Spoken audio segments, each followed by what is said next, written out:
ఎందుకు చెప్తున్నానంటే ఈ మాట, కపిల తీర్థానికి మీరు ఈ మాట వెళ్ళినప్పుడు, తిరుమల క్షేత్రానికి వెళ్ళినప్పుడు తప్పకుండా కపిల తీర్థానికి వెళ్ళండి. వెళ్లి దర్శనం చెయ్యండి. వెంకటేశ్వరుడు ఒకడు, పరమశివుడు ఒకడు కారు, ఇద్దరూ ఒకటే.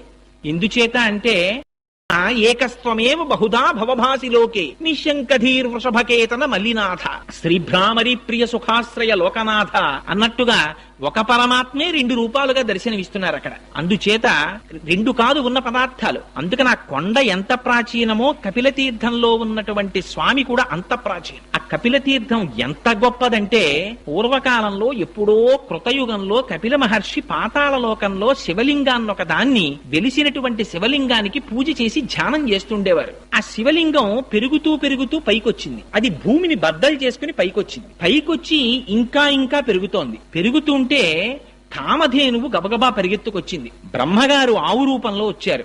శ్రీ